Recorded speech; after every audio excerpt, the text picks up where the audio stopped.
Doncic, 5 to shoot. Against Harden. Doncic lines it up. It goes! He is that guy! Real question. Are we seeing the death of the super team in real time? Day 4 of the NBA playoffs answered a lot of questions and left us with even more mysteries. We saw a disastrous coaching decision, how to win in enemy territory, and the best first-round matchup in recent memory. Get excited. We are witnessing history being written in real time. Chapter 1, Elder Abuse on Isle Durant. The Timberwolves came into Game 1 with a 0-3 record against the Suns. Everyone thought they would be bringing swords to a gunfight, but they dominated the Suns with a 25-point victory in that first game. And Game 2 kicked off with the Wolves picking up right where they left off, sprinting out to an 8-0 lead. McDaniels leaves it for Gobert, throws it down! Rudy Gobert was pulling off some magic on the court with moves that would make even the slickest point guards jealous.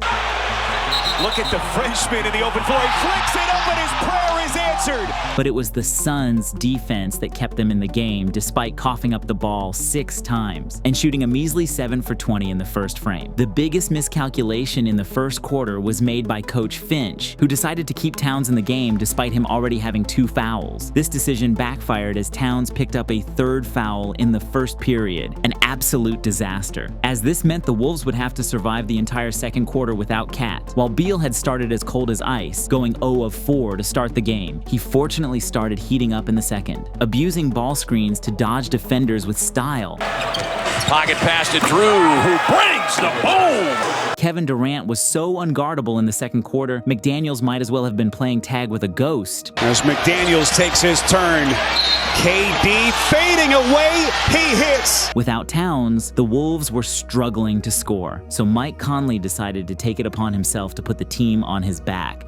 Conley for 3, right on time! The tension reached a fever pitch when Booker and McDaniels decided to get physical. Just wondered when the chippiness was going to start.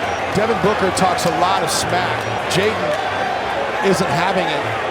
And despite Anthony Edwards only having 5 points by halftime, the Timberwolves found themselves trailing the Suns by just 1 point. In the second half, the Wolves finally had Towns back, and they came out of the locker room looking like a pack of hungry dogs ready to feast. Disaster struck for Phoenix when they lost Grayson Allen to the same injury that took him out of Game 1. And Grayson Allen hit the deck in trying to make that defensive play and face down. He may have come down awkwardly on that ankle again. Payne cannot put much weight, if any, on it. Losing Allen was a huge blow for the Suns, especially considering they were already skating on thin ice with their depth. A 12-0 Wolves run had Minnesota seizing control, with Anthony Edwards committing elder abuse on Isle Durant. Shadowed by KD. Beal lurking. Mid-range pull-up. Money! Time out, Phoenix! And just like that, the Suns found themselves in a Minnesota blizzard. As the floodgates opened to an even bigger 20-7 run, it seems like Ant wasn't wrong when he said, So, they got KD, but we got Jaden McDaniels. Because this dude was out there balling like he had a point to prove. Finding McDaniels. Boom! A new playoff career high for Jaden McDaniels. Despite a few feeble attempts at a comeback, the Suns just couldn't chip away at Minnesota's lead. And when Devin Booker fouled out with just over 2 minutes left, it was game over. The Suns waved the white flag and emptied their bench with Wolves in 4 chants ringing through Target Center. Now they're going to pull the plug. Minnesota finally broke the Phoenix Suns. And with that, the Timberwolves took a commanding 2-0 lead in this series. Chapter 2, The Sweet Taste of Venison. The Bucks took the Indiana Pacers to school in Game 1, sending a clear message with a 15-point win. Now it was Game 2, and the Pacers had their sights set on redemption, but Dame started the game by looking at the Pacers and saying, "Redeem this." Pull-up jumper. Got Dame time starting early again. Splash Mountain also joined the party from beyond the arc. Lopez, deep 3. And good. Lopez again with a wide open look. And again he rounded one home. The difference in this game, however, was that unlike Game 1, the Pacers stood on business, responding to every punch with a left hook of their own. Halliburton pull up 3. And buries it. Front court. Nice no-look pass, and Turner will pound it down with 2 hands from Halliburton. Nixman changes directions, dumps it down. Their offense was effective. None of that overthinking stuff, just pure, unadulterated basketball. However, when it came to defense, the Pacers had about as much luck as a goldfish trying to climb a tree. They just couldn't contain Lillard, who ended the first quarter with 15 points. Lillard, quick release deep. Is there a shot he's not gonna hit in this series? But the second frame opened with unique adjustments. The Pacers threw out a lineup featuring a front court of Obi Toppin and Pascal Siakam. And what do you know, it worked like a charm. Every time Dame got switched onto Siakam, it was like a barbecue buffet out there. Siakam guarded by Lillard. There's a mismatch. Favoring Siakam. Nice post move as he rolls to the hole and lays it in. They help us in the middle. With Giannis out, Spicy P was treating himself to some delicious venison. Siakam on the wing for three. Pure Pascal. Artistic.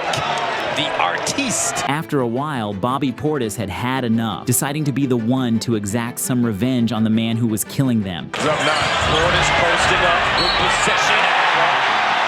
The Bucks tried their level best. Battling with the offensive rebound. Lillard downtown. Speaking of which, you just shake your head at what this young man can do. Damian Lillard. But by the fourth quarter, the Pacers were firing on all cylinders, and their blistering pace was just too much for the Bucks to handle. Double bump. Hey, macro. High off the glass and in for Shepard. Paper thin. That's how the Bucks defense looked at this point, as they allowed Indiana to push their lead to 23 in the fourth quarter. Lillard down the lane. Blocked from behind by Turner. Squirts out. Halliburton for three. Halliburton. And right now, Indiana adding insult to injury. The Pacers came into enemy territory and delivered a 17-point beatdown to tie the series 1-1. Guess this series is now officially on. Chapter 3, Return of the Claw. The Mavericks got a rude awakening in Game 1. They missed a golden opportunity to get an easier win with Kawhi out with knee soreness. Now it was Game 2, and the whole equation had changed because Kawhi was back and ready to rumble. Defense was the name of the game, with both teams throwing down and getting physical. Where you felt that they could come back and win the game.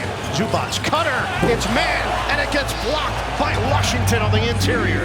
Irving trying to get involved here. Good defense there by Man, trying to blanket him. And the help defender is George, who erases it.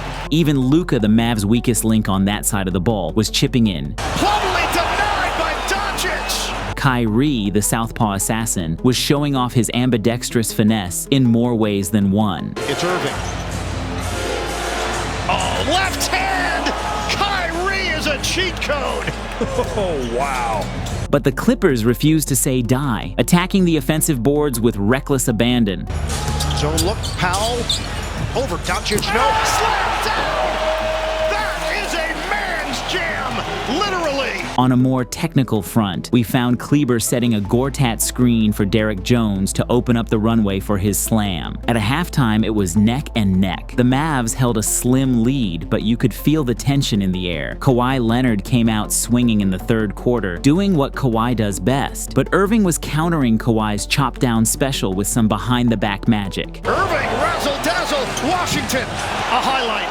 The Clippers tried everything to slow down Luka, but there is no defense that Luka cannot crack. Step back, ridiculous! Luka Doncic with a bomb! Every small advantage the defense conceded was being masterfully used against them. In a 14-0 run, that created separation in the fourth. Back in, Irving, deep one, got him! You cannot help off of Kyrie Irving in that situation. What was most impressive was seeing the effort that Luka was putting into locking down on defense. Switch, Leonard against Doncic. Ball fake, Leonard, tough delivery, it's short. Paul George and Zubac tried their darndest to keep the ship afloat, as it was sinking faster than the Titanic after hitting that iceberg. But unlike in their Game 1 disaster, Kleber stepped up when it mattered most. Kick out, Kleber, splash! Big time shot right there. In the end, it was Luka who delivered the final blow in Harden's grill. Against Harden, Doncic lines it up. It goes! He is that guy! With the series all tied up at 1-1, we're heading to Dallas for games 3 and 4. And you better believe it's gonna be lit. Can the Clippers bounce back, or will Luka and the gang continue to reign supreme? If you end up enjoying this video, please subscribe. It's free, and you can always change your mind. Anyways, wherever you are in the world, be the GOAT of that moment. Stay goated.